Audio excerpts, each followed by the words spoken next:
اللہ اللہ اللہ اللہ اللہ اللہ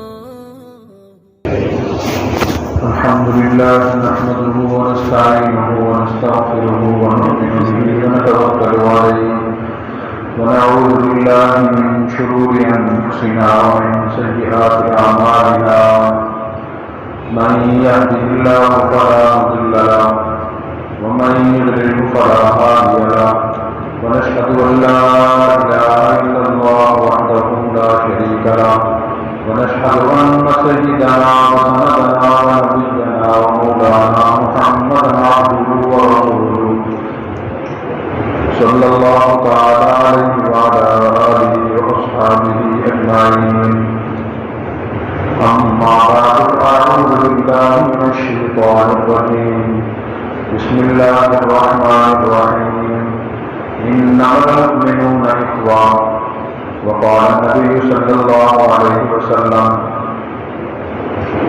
والله في عون العبد ما كان العبد في عون أخيه كما قال عليه الصلاة والسلام صدق الله مولانا العلي العظيم وصدق رسوله النبي الكريم ونحن على ذلك من الشاهدين والشاكرين والحمد لله رب العالمين.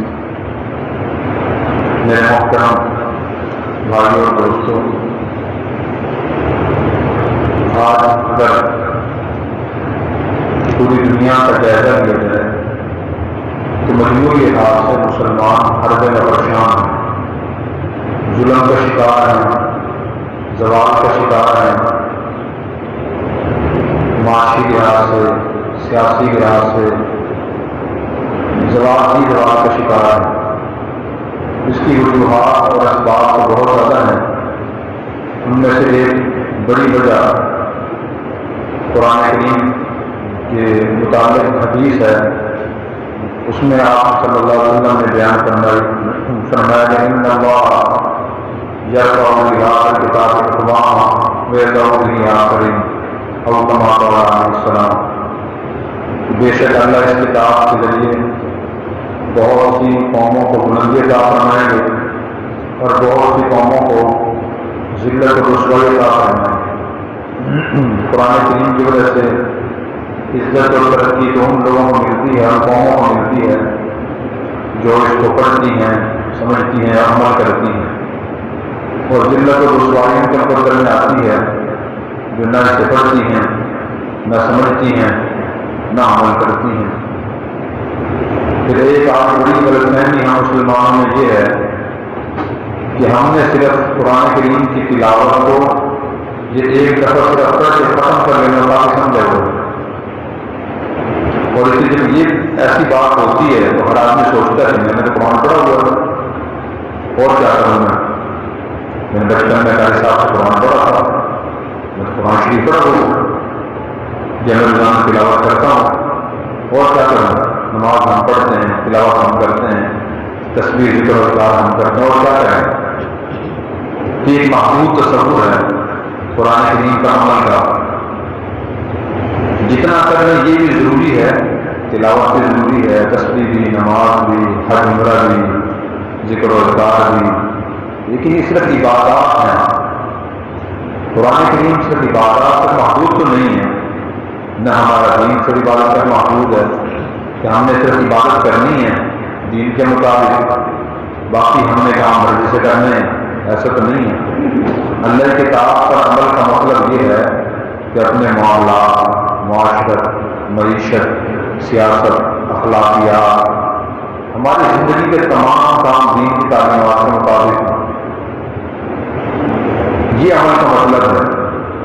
اس طرح عمل ہوتا ہے پھر اللہ کی مدد ہر کام میں آتی ہے، اور پھر ہر کام مسلمان صحیح کرتے ہیں تو انجام اچھا ہوتا ہے. جیسے مسلمان کا آدمی کے تندرست ہونے کے لیے اس کے اندر کولیسٹرول بھی متوازن ہونا ضروری ہے. اگر کولیسٹرول بڑا ہو تو آدمی بیمار ہو جاتا ہے، بہت زیادہ کم ہو جائے تو بیمار ہو جاتا ہے.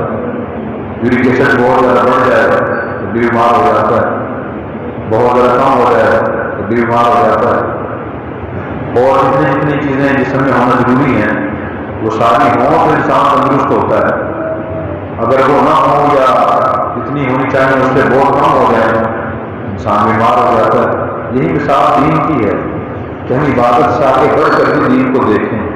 زوال کی بڑی وجہ یہ ہے کہ ہم دین کی تعلیمات پر عمل نہیں کرتے، اور اس وجہ سے خاص طور سے جو معاشی تعلیمات ہیں، معیشت سے متعلق ہیں، سیاست سے متعلق ہیں، ان پر عمل نہیں ہے۔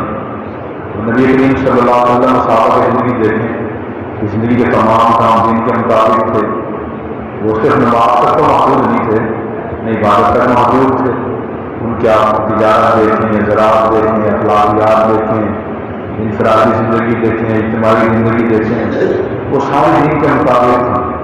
ایک تو ہم میں سر بندے کو فکر کرنا ضروری ہے، اور علماء صرف ایک چیز کے بارے میں بیان کرتے ہیں، جو آدمی اس کے خلاف ورزی کر رہا ہے اس کے خلاف بولتا ہے۔ ایک آدمی بہن کو حصہ نہیں دیتا، کسی عالم نے کہیں بیان کر دیا کہ جی بہنوں کو حصہ دینا بھی ضروری ہے، آدمی غصہ آتا ہے جس نے نہیں دیا۔ داڑھی کے بارے میں بیان کرتے ہیں داڑھی دینا ضروری ہے، پھر آدمی اس کے بارے میں پریشان ہو جاتا ہے کہ جی دین میں داڑھی ہے، داڑھی میں دین نہیں ہے۔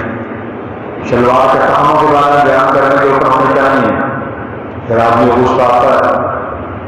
تو صورت حال تو ہماری یہ ہے کہ جو بندہ جس چیز کی خلاف ورزی کر رہا ہے وہ اس کے خلاف دین کی بات سننے کے لیے تیار نہیں ہے، عمل کیسے کرے گا؟ صحیح طریقہ یہ ہے کہ اگر میرا کوئی عمل دین کے خلاف ہے میں سنوں اس بات کو، دین رہنمائی کر رہا ہے اسے میں سمجھوں، عمل کرنے کی نیت کروں، اللہ سے دعا کروں کہ اللہ مجھے توفیق عطا فرما، مجھے ہمت عطا فرما کہ میں دین کام کروں، نہ یہ کہنے والے کے سر ہو جاؤں کہ جی آپ نے بھی بات بیان کی ہے۔ اس لیے ایک تو ہمیں اس حدیث کی روشنی میں ہر مسلمان کو خود اپنے آپ کو دین سے قریب کرنے کی کوشش کرنی چاہیے، اور دوسرا یہ کہ جیسے میں نے بتایا کہ مسلمان ہر جگہ پریشان ہیں، ملک شام میں، فلسطین میں خاص طور پر مسلمان ہیں، تو ایسے مسلمانوں کے لیے ہم کیا کریں؟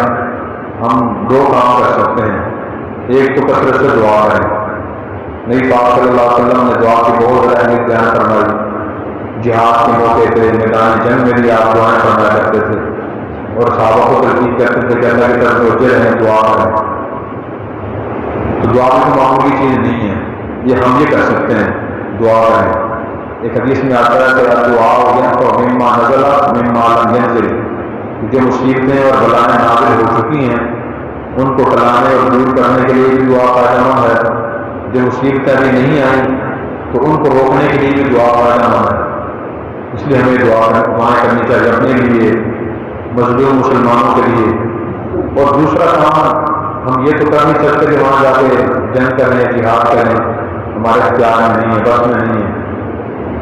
ہم یہ کر سکتے ہیں کہ ان کی مالی امداد کریں، اور جو مسلمان پریشانی میں مبتلا ہیں ان کا احساس اپنے دل میں محسوس کریں۔ اگر دل میں احساس ہے وہاں کے حالات سن کے دیکھ کے دل میں پریشانی ہوتی ہے تو بڑا ظلم ہو رہا ہے، بہت غلط ہو رہا ہے، نہیں ہونا چاہیے، تو اس کا مطلب یہ ہے کہ ہمارا ایمان زندہ ہے۔ اور آپ کی ویسے ہی کھانا کھاتا رہے گا، سوتا رہے، ہنستا رہے، مذاق اڑاتا رہے، زندگی فرق ہی اس کی نہیں ہے۔ اس کا مطلب یہ ہے کہ مسلمانوں کے اتنے پریشان حالات دیکھ کے بڑا پریشان نہیں ہوتا تو پھر اس کے دل میں ایمان زندہ نہیں ہے۔ اس لیے پریشان ہونا چاہیے اور ان کی مدد کرنے کی کوشش کرنی چاہیے اپنی طاقت کے مطابق۔ نبی کریم صلی اللہ علیہ وسلم نے اس کی ترغیب دی ہے، قرآن کریم میں اللہ نے فرمایا کہ انما المؤمنون اخوہ، کہ تمام مسلمان آپ اپنے بھائی ہیں۔ جو بھی مسلمان جہاں بھی رہتا ہے، وہ پنجابی ہے، پٹھان ہے، عربی بولتا ہے، فارسی بولتا ہے، جہاں بھی رہتا ہے وہ ہمارا بھائی ہے۔ تو ایک تو اس طرح سے ان کی مدد کرنا ضروری ہے، دوسرا اس سے بڑا انسانیت کا رشتہ ہے، انسان ہیں، مسلمان بھی ہیں، مظلوم بھی ہیں، تو ان کی مدد کرنا ضروری ہے۔ نبی کریم صلی اللہ علیہ وسلم نے ایک ایک چیز ضرورت پوری کرنے کی فضیلت بیان فرمائی ہے۔ پہلے آپ نے جمالی فضیلت بیان فرمائی، فرمایا اللہ فی عون العبد ما کان العبد فی عون اخیہ، جب تو کوئی بندہ کسی بندے کی میں اپنے بھائی کی مدد کرتا رہتا ہے تو اللہ تعالیٰ اس کی مدد کرتے رہتے ہیں۔ یہ نبی پاک صلی اللہ علیہ وسلم کا ارشاد بھی ہے اور اس کا مشاہدہ بھی ہے کہ جب بھی آپ اس چیز میں تنگی محسوس ہو تو اس چیز کے ذریعے دوسرے مسلمان کی اپنی طاقت کے مطابق مدد کرنا شروع کر دیں تو اللہ تعالیٰ کی مدد آنا شروع ہو جائے گی۔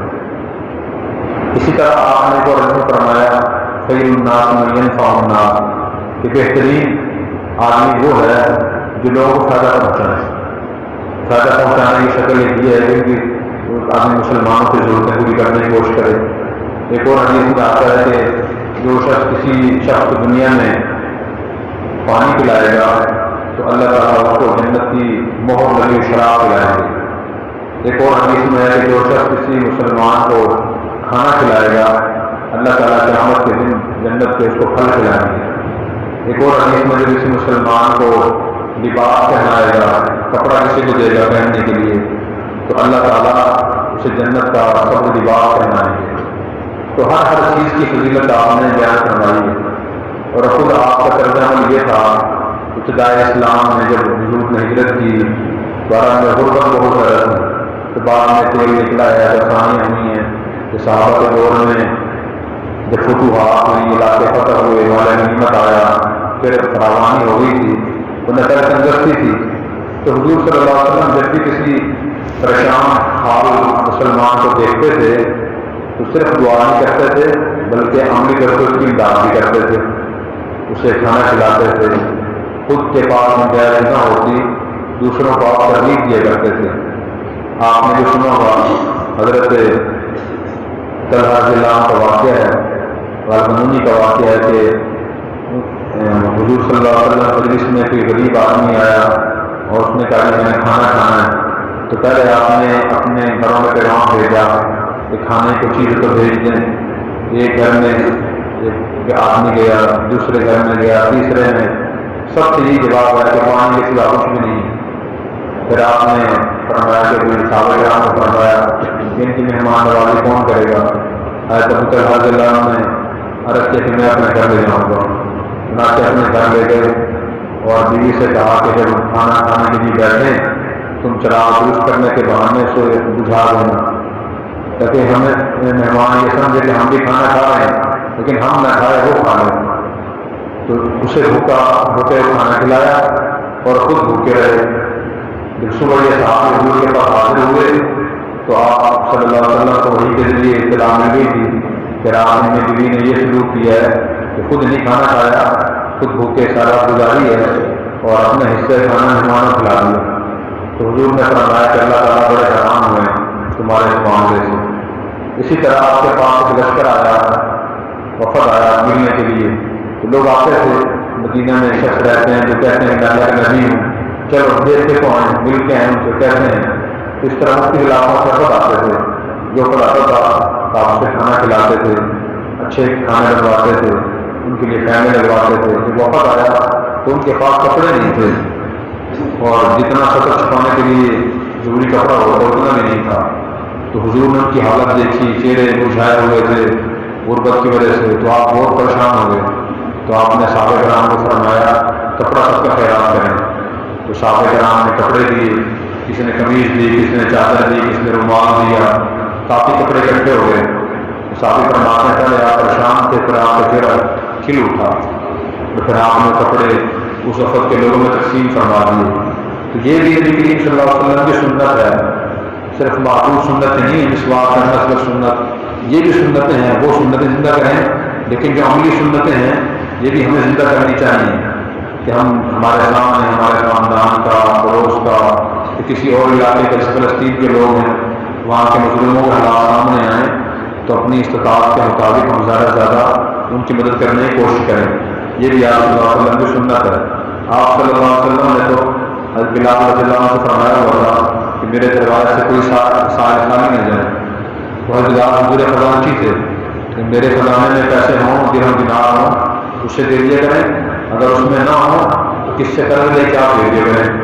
اسی وجہ سے حضور صلی اللہ علیہ وسلم محفوظ رہتے تھے دوسروں کو دینے کی وجہ سے، ورنہ آپ کے خود ذاتی خرچات تو تھے نہیں اتنے کہ آپ کی عالیشان مکان ہوں، اس کے خرچے ہوں، ملازمین آپ کے ہوں، آپ کی سواریاں بڑی عالیشان ہوں، آپ کے پینے کا اسٹائل لائف اسٹائل بڑا اسلام ایسا تو نہیں تھا، سادی خوراک سادی چیزیں آپ کی تھی، لیکن کرشر کا تھا دوسروں کی امداد کرنے کی وجہ سے، تو اس لیے ہمیں بھی ان کی امداد کی کوشش کرنی چاہیے۔ الحمدللہ بہت سے حضرات اس بارے میں کوشش فرما رہے ہیں، ہمارے جامع دارالعلوم کراچی کے اساتذہ کرام کی طرف سے بھی ترتیب ہے اور وہاں سے بھی کافی امداد جا رہی ہے، پہنچ رہی ہے اور وہاں استعمال ہو رہی ہے۔ اس لیے حضرات سے کوشش کریں کہ دارالعلوم باہر آپ بھیج دیں یا ہمیں دے دیں، ہم انشاءاللہ وہاں پہنچا دیں گے۔ اللہ تبارک و تعالیٰ ہمیں اور آپ کو مظلوم مسلمانوں کا احساس نصیب فرمائے اور زیادہ سے زیادہ ان کی مدد کرنے کی توفیق عطا فرمائے۔ وآخر دعوانا الحمدللہ رب العالمین۔ سنت عطا فرمائے۔